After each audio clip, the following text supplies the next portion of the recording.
Welcome to the Bulldog Blitz. I'm Scott Schmelzer. Once again, Butler University is one of the major stories in the sports world. Butler University President James Danko was in New York City where a major announcement was made. I'm very excited to announce that Butler University has taken another important and momentous step in its pursuit of excellence and national recognition.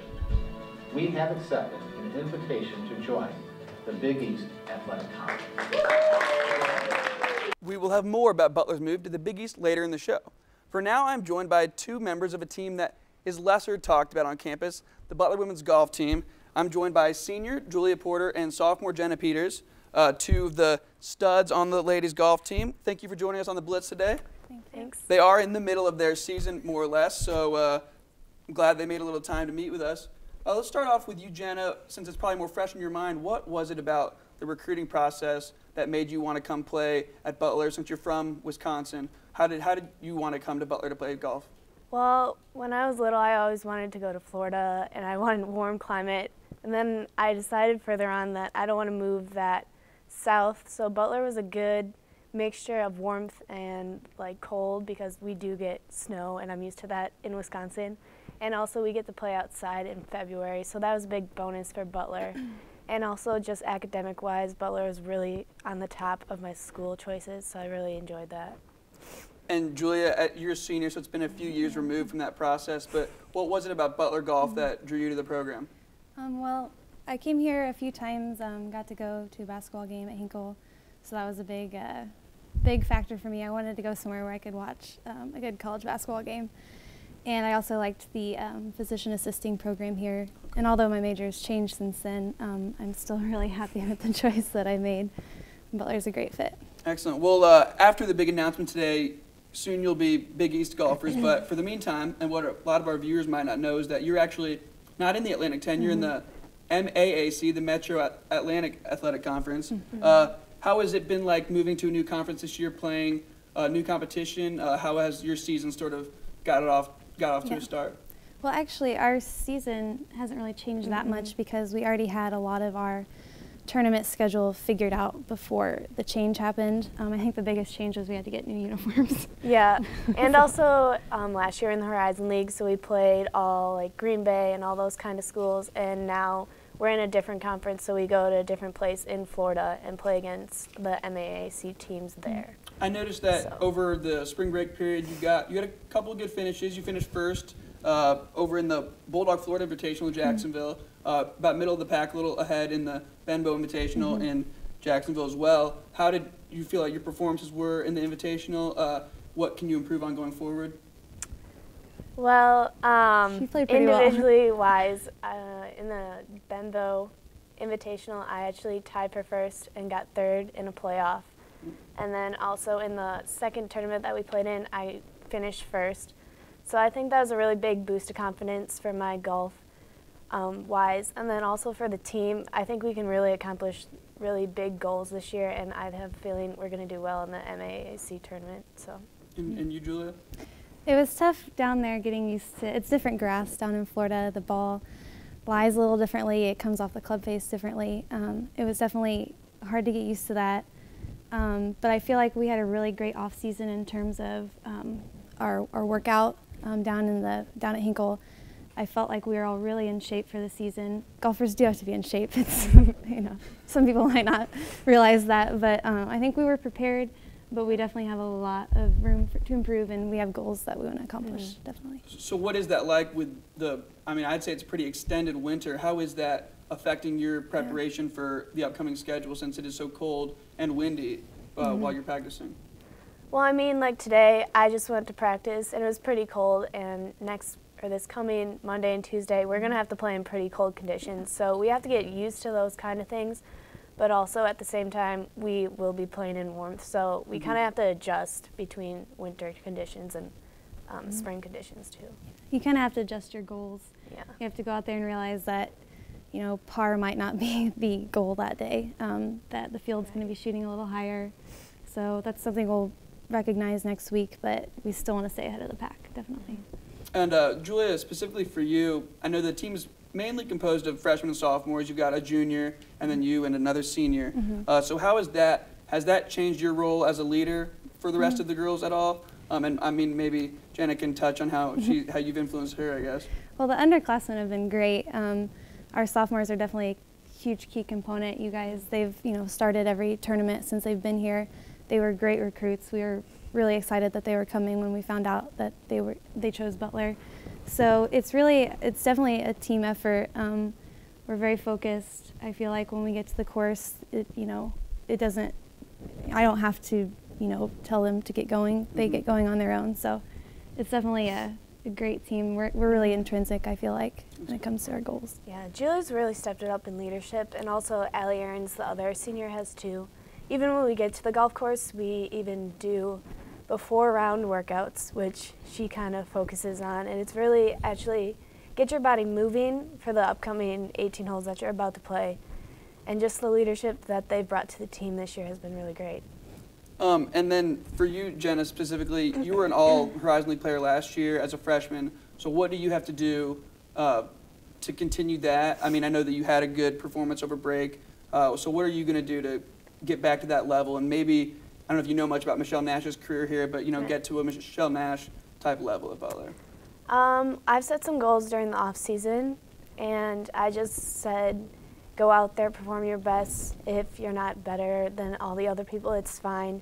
You have more tournaments to go into, and just focus on being confident with your swing and just basically go out there and have fun. Well, what are some of your goals, if you don't mind sharing? Well, I talked to my swing coach back home. I went back home for a lesson, and I was just talking to him, and he said, you do have the talent. So basically my goals this year are to, in these spring tournaments, make the top 10, and also in the MAAC tournament, finish in the top 5 or even win the MAAC. Excellent.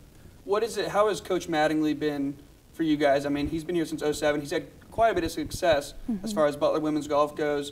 Last year, you guys made it. You tied for the best, making it to NCAA regionals. How has Coach Mattingly been an influence on you guys and helped your golfing game as well as just personally at Butler? He's actually been a great mental game coach for me. I feel like sometimes out there on the course I tend to lose focus. I tend to focus on the negatives. And even when I'm having a bad round, he still tells me out there, it can get pretty lonely out on the golf course if you're playing badly. And he can still come up and tell me that he believes in me and he believes I have the talent and that one of these tournaments is going to come out. So I feel like he's very positive in that way. Obviously now we've won 2 conferences. We've been to the NCAA tournament twice now, so he's been there before. If we win the MAC, we're going to be there again, and I'll feel good about having him on our side. And for you, Jenna? That's the same way. He has a really positive outlook on all of us. He knows that we have the talent, that we can produce some good scores. And just personally wise, he knows a lot about me, and I know he's always going to be like a good friend, a good coach, and a good person just to go to talk to. And out of, I think, curiosity for some who have never, attended a Butler women's golf meet, how does coaching come into play? Does he ride alongside when you guys are going, and does he, pick you up, or does he hang back and watch? How does he approach that? He usually sees us on the par 3s, so we'll talk to him for a while, and he'll tell us how you're doing. What, do you want me to follow you? And he'll just give us pointers on, what we can do better and just focus on, getting better mentally wise throughout the round. Okay. And then, just kind of switching gears, what are your guys' aspirations for the future? Do you have golf aspirations or goals, or, maybe something professionally? I'm a speech pathology major here, so I have to go to grad school. So wherever I go, and I think I would like to maybe help out with the women's golf teams there, wherever I go, because Butler doesn't have a master's program. So I've been emailing coaches, trying to, even if it's volunteer basis, I'd like to stay around the game and maybe coach sometime in the future. So. Well, I've always wanted to become a professional golfer, so that's one of my big goals out here. Michelle Nash is also in Florida right now, and she actually turned professional.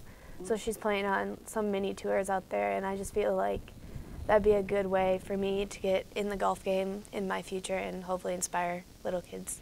Excellent. winner. Excellent. And then final question. Neither of you have to answer it, but are there any? Since golf is such a sport where the nature is so, I mean, it can be really frustrating, or it can really, I mean, it's one of the hardest sports to play. I can say from experience. Are there any things that you do outside of the course that sort of help you take out the aggression that maybe the golf course provides for you? Maybe you, Julia? I mean,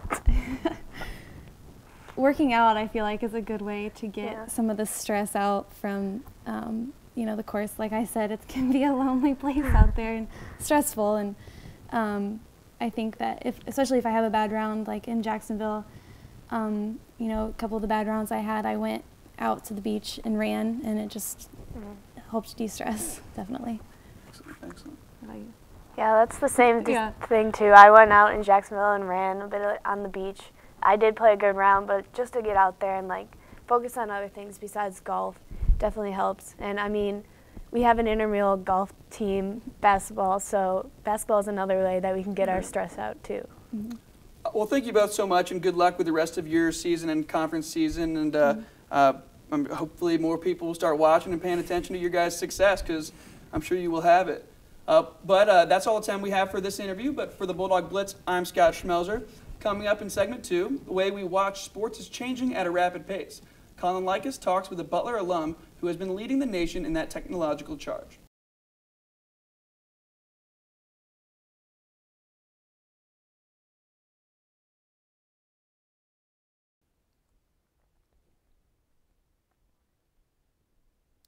Hi, and welcome to segment 2 of the Bulldog Blitz. I'm Colin Likas. Online viewing options for sporting events has expanded and changed drastically in recent years. Webstream Sports is one company that has had a great deal of influence in this field. Now, I'm joined today by the founder and CEO of Webstream Sports and also a Butler University graduate, John Cervisi. Thank you for joining me today, John. Thanks a lot, Colin. Yeah. Now, Webstream Sports, it's an Indianapolis native company, founded in 2006. Can you just talk briefly kind of about the focus of the company and some of the services that you guys provide? Yeah, we're primarily focused on delivering live sports production, whether that be to television, to the internet, to mobile devices. The focus for us is really on delivering the product and producing live sports and bringing live sports, especially those that aren't often covered, to the masses, and regardless of what screen they're watching on. Now, you guys do things like live event production, like you were talking about, and web streaming, things like that. Can you describe kind of the certain things that go into producing each type of event that you guys do? Well, our focus is really on producing at budget, in a very budget-conscious way, I should say. But still reaching for a network quality production. And so a lot of what we're doing is watching ESPN, as everyone does. But when we watch, we're watching for different things. We're not necessarily interested in how ESPN does what they do. We're interested in how we can do what they do. And so a lot of where the company innovates and a lot of where we kind of earn our stripes is in finding much simpler, much lower cost solutions to achieve the same end. Absolutely. Now, you guys started off in 2006, but viewing sports online and just sports viewing in general for the public has changed quite a bit since then. So how have you guys seen a change, if any, in the amount of requests, the type of requests you guys get for the work that you do? Well, when online streaming specifically started, it was not completely dissimilar to sports coverage in, say, the 1970s on TV or even into the early 80s. You had basically a game camera, possibly a couple of supplemental angles, but it was really pretty cut and dry. It was the kind of stuff you see now in classic sports reels. And so we started the same way, but what we found was that the expectations scaled dramatically. So we started streaming the coach's camera with radio audio, and as soon as you do that, the next question is, well, that's great. Can we get a camera on the floor? And then you get a camera on the floor, and the next question is, well, can we get instant replay? Well, now we need the clock on the screen. We need better graphics. And so what we found is that in a pretty short period of time, we were going from an expectation of just get it on the web to let's do full-on television on the web, and that's really where I think we kind of made our mark and differentiated ourselves. Okay. Now, what have you guys had to do to kind of keep up with this pace, stay ahead of the curve, and keep your various clients happy in this ever-changing climate? The biggest point of pride for me in the company is that we've never lost a client. We've never worked with someone and had them say, you know, we could have done that better. Everyone leaves happy, and what happens in the sports industry specifically is that it's a very small world. And so we don't do a lot of sales. We don't do a lot of aggressive marketing. We do a lot of allowing our clients to market for us. So the commissioner of this conference tells the commissioner of that conference, you know, hey, we worked with the guys from WebStream, and they really put on a top-notch product for us, and that brings new opportunity. So for us to stay at a high level, the effort is really always about the product. We don't worry about profit margins. We don't talk about money, which is very different than what than the way a lot of companies approach it. Right. We approach it from a standpoint of let's keep the customer happy, whatever it takes. Let's make them happy, and all the rest will work itself out. Now, sticking with your customers, you guys have obtained some pretty high-profile clients, Turner Sports, NCAA, Horizon League, which Butler obviously used to be a part of, Missouri Valley Conference, among others. So how have you guys been able to obtain, you've kind of touched on this already, but how have you been able to obtain such well-known clients so quickly when you guys have only been in the business for not even a full 7 years technically? Yeah, it's a game of building trust. And you know, one of the things that happened, our kind of jumping off point as a company was that John LaCrone, who was then and is currently the commissioner of the Horizon League, saw a production that we were doing and immediately grasped the potential and the possibility for that, and you know, said to me, you know, how would I do this on all 10 of my campuses? And that's the kind of visionary client that we really love to work with. Oftentimes, our clients have a vision, and our clients have an expectation that, you know, we're going to do something great. And our clients will actually come to us and motivate us a little bit by saying, hey, you know, I don't think you can possibly do this, but let's try. And then we swing at the pitches that are in our strike zone, and fortunately we're getting a lot of hits. Right. Now, I have to ask, because Butler joined the Big East today officially, do you guys Worst kept secret in history, by the way. Absolutely. Do you guys at WebStream, do you have any plans to perhaps get in talks with Fox and try and work with them on Big East ventures in the future? We're always talking to potential clients, always willing to engage in conversation. We certainly have tremendous loyalty to the folks with whom we're currently working. So any new venture has to be weighed against potential detriment to our current clients. Is it scalable? Is it doable? And at the end of the day, can we deliver the production that they expect? And I know the answer to that question is yes. Whether or not the Big East will feel the same way, I don't know. But I'm looking forward to the conversation, and certainly would relish the opportunity to work in Hinkle again. Right. Now, as we said at the top of the interview, you're a Butler graduate. What did you major in during your time here? I was a telecommunication arts major and English minor. All right. And majoring in telecommunications, what kind of skills did that equip you with that helped you go into working with WebStream and doing the kind of things you do now? Yeah, you know, the funniest thing is that it's indicative of the industry. Nothing that we do now was even feasible when I graduated, but the skills that I received here and the faculty with whom I worked have always kind of placed an emphasis on, it's not about teaching a skill that's popular today. It's about teaching a fundamental, a foundation that will get you to the next step and that will live on regardless of what the technology is. Technology changes every day. Look at the rise in mobile viewing. You know, every 6 months a new later, greater, better device is released. In the cell phone sector, every day a new great thing is released. And all of that changes. All of the technology behind delivering that product changes, but the common core of production, the basic language of production, has never changed. Right, right.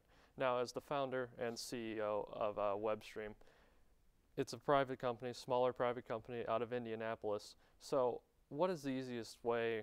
There's probably no easy way to do this, but what are some of the easiest ways that you can make a small private company like that be known on a national level in something like producing online content for sports? I really put it back to the basic goal for us, and that it's all about customer satisfaction. Mm-hmm. And you know, we did an event with Sports Illustrated as part of their swimsuit edition launch in Las Vegas, and you know, I was laughing with the person that coordinates some of the media for Caesar's Palace, mm-hmm. that, you know, of all the companies in the world, why is Sports Illustrated working with this comparatively little company from Indianapolis? And the answer to that question, and Ian from Sports Illustrated confirms, the answer to that question is because that little company from Indianapolis will never fail us. And when you can build that kind of confidence in your clients, they're going to take you a long way. Yeah. Now, during your time at WebStream, since you've graduated from Butler, what are some of the changes to kind of viewing online media and producing online media? What are some of the changes that have maybe surprised you the most recently? I think the emergence of mobile is probably the biggest shift and rapid shift. A lot of folks, even, you know, as recently as, you know, I was at a conference in New York in December of 2011, mm-hmm. and folks were talking about the second screen experience and building supplemental content for iPads and Android tablets and all of that. And you know, I was really thinking at that time, you know, I'm not sure we should be thinking about this as a second screen. We should really be thinking about this as the screen. And moving forward, I think that's the case. But the rise and the rapid nature of that development has just been mind-boggling. The quality of video that's delivered to mobile. I mean, watch any of the NCAA March Madness Live product that another one of our clients, Turner Sports, puts on, and it's amazing. It is television in the palm of your hand, and it's really realizing a vision that people have had for many, many years, and it's kind of one of those future is now moments that are really exciting. Mm-hmm. Now at WebStream, do you personally feel that the things that you guys have done in this area, do you feel you've kind of maybe done some innovative things in the market, or that you're kind of just trying to keep up with the times and go with the flow pretty much? Well, I think a lot of our innovation isn't necessarily technology. Mm-hmm. We haven't invented anything, but what we have kind of mastered and created is a workflow and a process that works. We've figured out a way to take a small truck, to take a small crew, and build a network quality product at half the cost, at a third of the cost, in some cases at a quarter of the cost. And that's important not only for our development, but that's the way the industry's heading. Mm-hmm. And the last question I had, where do you see both the viewing of online sports media and the production of online sports media, say 5-10 years from now? I mean, how much change do you personally think we can expect in that field? I think you're going to see a ton of change, and one of the reasons that I feel that way is that sports it's DVR proof. It's, to this point, recession proof. Even in down markets, television viewing of sports is up. People need sports. People naturally migrate towards sports and sports content. So that's enough to fuel growth.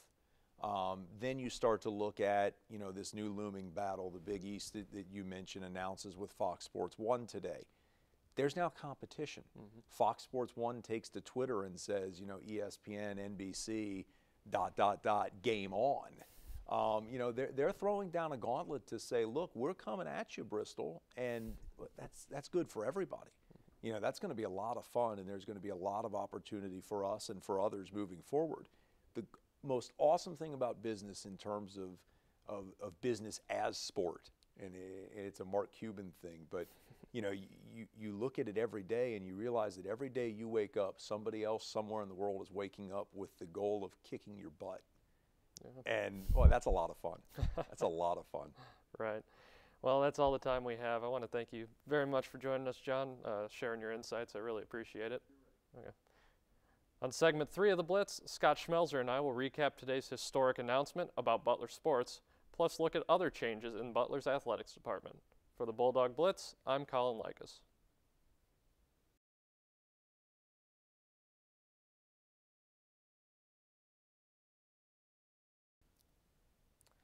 Welcome to segment 3 of the Bulldog Blitz. I'm Colin Likas. And I'm Scott Schmelzer.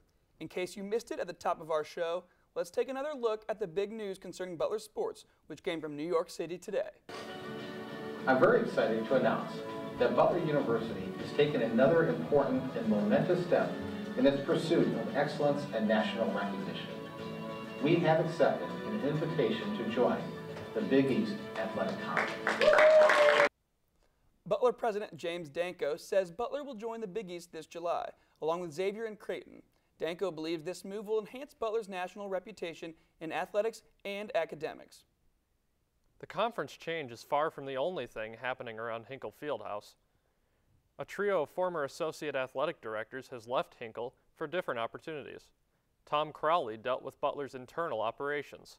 He left last fall to become the athletic director at Niagara University. Bill Lynch was working in Butler's development sector, but decided to return to his football coaching roots. Lynch is now the head coach at DePauw. Beth Getz helped Butler athletics with eligibility and certification. She is now part of the University of Minnesota's athletics management team. Sports Information Director Jim McGrath says the department will look to fill the positions as the current academic year winds down. Both the men's and women's basketball teams are playing in postseason tournaments. It's time to fill out your brackets for the men's NCAA tourney and cheer on your dogs. The 6th-seeded Butler men's basketball team is set to face the 11th-seeded Bucknell Bison in Lexington, Kentucky. The game tips at 12:40 Thursday afternoon. A fan bus will be leaving campus early that morning. A viewing party is also expected in the Riley Room. The Butler women's team is playing at Toledo Thursday night in the first round of the women's NIT. The Butler Women's Club Lacrosse team is one of the most recognized club sports teams on campus. Marissa Johnson took a look at how the program has grown over the years. The Women's Club Lacrosse roster now boasts 27 members, but it hasn't always been that way. It started with just a few girls who met and played some pickup games. But in 2006, the team decided to become a competitive member of the Women's Collegiate Lacrosse League. Today, it is a young team, though, with 17 freshmen. Clare Hubbard is the lone senior on the team. She had experience playing in high school, but says the team gets people from all types of backgrounds. We do get a wide mix of people who've played and haven't. Personally, I played before college for a while, but the people who haven't played before college, they seem to mix in very well. The team travels throughout Indiana and the surrounding states for games.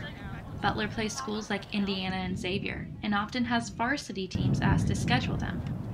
Freshman goalkeeper Mariah says the team is competitive, but says that it stays grounded by having fun together. Honestly, this is the most laid-back group of people I've met so far on campus, and I don't know, it's just a really supportive team, so I guess that's why I really love it. Freshman Katie Lacasio has also played before coming to Butler. But like others on the team, she uses lacrosse as a way to handle stress and make friends. Played for 2 years in high school, but it's a great stress reliever, and everyone's really, really nice, and we bonded a lot, and it's only been like a month or so. The team has high hopes of returning to the women's lacrosse playoffs this season. They are currently 1-2 on the season, and in 3rd place in the South Division. The team will travel to St. Louis this weekend for 3 matches. For the Bulldog Blitz, I'm Marissa Johnson. The Butler women's volleyball team will compete in its first spring contest at home Thursday against Ball State. The game will be the first of 6 matches for the team's spring season. Junior middle blocker Maggie Harbison says the team's hard work will pay off after a long season of training and conditioning. We have really been working on a faster tempo, tough serving, and we've been conditioning a lot and weightlifting a lot. So I think if we could see our weightlifting and our strength and agility come through in the games, that would be amazing. But I think we need to take care of the ball a little bit more, and our passing and of course our blocking can always get better. We're all doing different positions, playing different roles, and I think if we can support and work together, that'll speak volumes. The Butler women's tennis team is heading into the final match of their season. The team hosted the University of North Carolina Wilmington just before spring break. The #1 doubles team of juniors Stephanie McLaughlin and senior Brittany Farmer were victorious over the Hawks. Farmer and McLaughlin also played well in their singles matches. The Bulldogs will honor their seniors at their final home match on Sunday, March 24th against the UIC Flames. The match starts at 11 a.m. in the Butler tennis bubble. That wraps another edition of the Bulldog Blitz. I'm Colin Likas. And I'm Scott Schmelzer. Happy March Madness.